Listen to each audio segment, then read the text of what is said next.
नमस्कार मित्रांनो, श्री स्वामी समर्थ। होळीच्या दिवशी या दोन गोष्टी चुकूनही करू नका, नाहीतर मोठा अनर्थ घडेल। वर्षभर दुःखाईचा संकटांचा सामना करावा लागेल, सतत पैशांशी संबंधित अडचणींचा सामना करावा लागेल। तर कोणत्या आहेत त्या दोन गोष्टी ते पाहूयात। त्यासोबतच होळीमध्ये नारळ टाकताना बोला हे दोन शब्द, सर्व दुःखांचा नाश होईल व घरात सुख समृद्धी येईल। त्यासाठी व्हिडिओ शेवटपर्यंत पहा, व्हिडिओला एक लाईक करा आणि कॉमेंट बॉक्समध्ये श्री स्वामी समर्थ लिहायला विसरू नका। स्वामी कृपेने सगळ्या इच्छा पूर्ण होतील। तसेच या दिवशी काय करावे आणि काय करू नये हे देखील जाणून घ्या।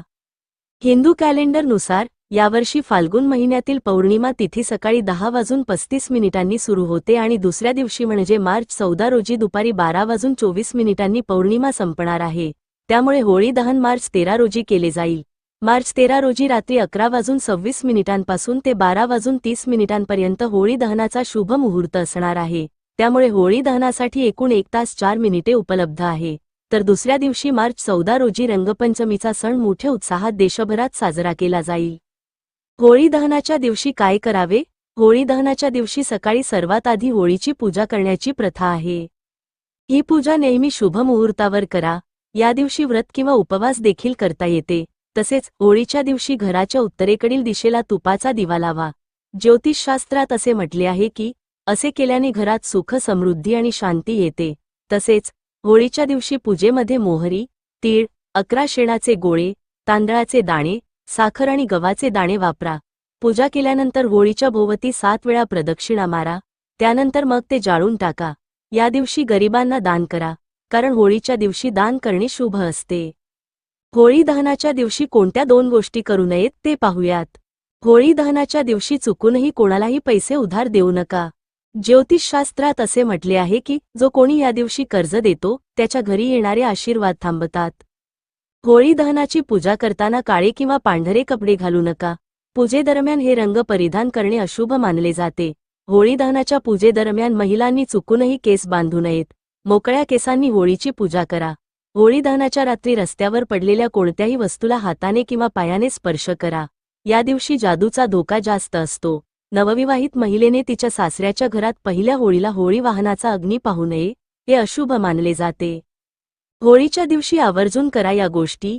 1. घर, दुकान आणि कामाच्या ठिकाणाची दृष्ट काढून होलिकेत चारणे फायदेशीर ठरतं। 2. भय आणि ऋणातून मुक्त होण्यासाठी नरसिंह स्तोत्राचे पठण करणे लाभदायक आहे। 3. होलिका दहनानंतर जळत्या अग्नीत नारळ टाकल्याने कामातील अडथळे दूर होतात। 4. जर कोणी सतत आजाराने त्रस्त असेल तर होलिका दहनानंतर उरलेली राख रुग्णाच्या झोपण्याच्या जागेवर शिंपडल्यास फायदा होतो। 5. यशासाठी होलिका दहनाच्या ठिकाणी नारळ, विडा आणि सुपारी अर्पण करा। 6. घरगुती त्रासांपासून मुक्ती आणि सुख शांतीसाठी होलिकेच्या अग्नीत जवाचे पीठ अर्पण करा।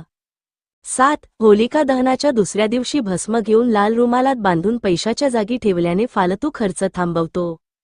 8. वैवाहिक जीवनात शांतीसाठी होळीच्या रात्री उत्तर दिशेला एका पाटावर पांढरे कापड पसरून मूग, हरभरा डाळ, तांदूळ, गहू, मसूर, उडीद आणि तीळ यांच्या ढिगाऱ्यावर नवग्रह यंत्र स्थापित करा।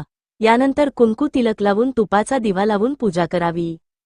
9. होळीच्या दिवशी सकाळी शिवलिंगाला सुपारी आणि हळद अर्पण करा आणि न वळता घरी या।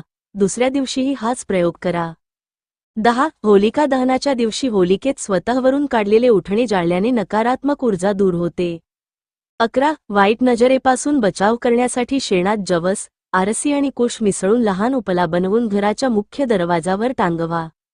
12. होलिका दहनाच्या रात्री तगा काकजंघा केसरला क्लीन कामदेवाय फट स्वाहा या मंत्राने ऊर्जा देऊन त्यात अबीर किंवा गुलाल मिसळून एखाद्याच्या डोक्यावर उठल्यास त्यावर वश होते। 13. होळीच्या रात्री ओम नमो धनदाय स्वाहा या मंत्राचा जप केल्याने संपत्ती वाढते। 14. होलिका दहनाच्या रात्री 21 गोमती चक्र घेऊन शिवलिंगावर अर्पण केल्यास व्यवसायात लाभ होतो। 15. कर्जाची रक्कम परत मिळवण्यासाठी होलिका दहन स्थळावर गुलाल शिंपडून त्याचे नाव डाळिंबाच्या लाकडाने लिहून पैसे परत करण्याची विनंती केल्यास फायदा होईल। 16. शतांश होळीच्या रात्री 12 वाजता पिंपळाच्या झाडाखाली तुपाचा दिवा लावून 7 प्रदक्षिणा केल्याने सर्व अडथळे दूर होतात।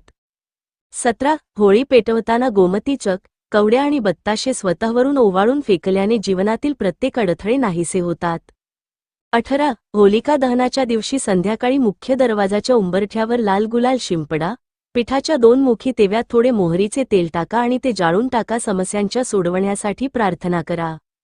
19. कमलगट्टाची माळ घेऊन ओम महालक्ष्मी नमः जप करा. होलिकाजवळ देशी तुपाचा दिवा लावा आणि आर्थिक समृद्धीसाठी प्रार्थना करा. 20. मुठभर पिवळी मोहरी, 1 लवंग, काळे तीळ, तुरटीचा छोटा तुकडा आणि 1 कोरडे खोबरे घेऊन तेल करून होलिकेत जाळावं. त्यामुळे घरात आजारी व्यक्ती बरा होतो. 21. होलिका दहनाच्या रात्री लाल चंदनाच्या माळाने त्याचे नाव घेताना ओमकार विद्महे पुष्पबनाया धीमहि तन्नो अनंतं प्रचोदयात या मंत्राचा जप करा. 22. होलिकेत सुके नारळ आणि तांब्याचे पैसे घराच्या किंवा दुकानाच्या 4ही कोपऱ्यात 7 वेळा फिरवा. त्यामुळे कोणतेही संकट कोसळणार नाही. 23. होलिका दहनात देशी तुपात भिजवलेल्या 2 लवंगा, 1 बताशा, 1 सुपारी अर्पण करा. दुसऱ्या दिवशी ती भस्म तेथे आणून अंगावर घासून स्नान करावं. त्यामुळे फायदा जाणवू लागतो. 24. मुलाला काही त्रास जाणवत असेल किंवा त्याला बोलता येत नसेल तर सुका कांदा, लसूण आणि हिरवे लिंबू होलिकेत टाकावं. 25. कितीही कष्ट केलं तरीही पैसा टिकत नसेल तर होळीच्या दिवशी 5 पैसे लाल कपड्यात बांधून तिजोरीत ठेवा. 26. होलिका दहनात देशी तुपात भिजवलेल्या 5 लवंगा, 1 बताशा, 1 सुपारी अर्पण करा. त्यामुळे तुमच्या मुलाला कोणाचीही नजर लागणार नाही. 27. होलिका दहन स्थळावर पैसे परत न करणाऱ्या व्यक्तीचे नाव जमिनीवर डाळिंबाच्या लाकडाने त्रिकोणाच्या आत लिहा आणि हिरवा रंग शिंपडा. त्यामुळे तुम्हाला तुमचे पैसे परत मिळतील. व्हिडिओ आवडल्यास एक लाईक नक्की करा, शेअर करा. कॉमेंटमध्ये श्री स्वामी समर्थ लिहायला विसरू नका. चॅनेल सबस्क्राईब करा. धन्यवाद.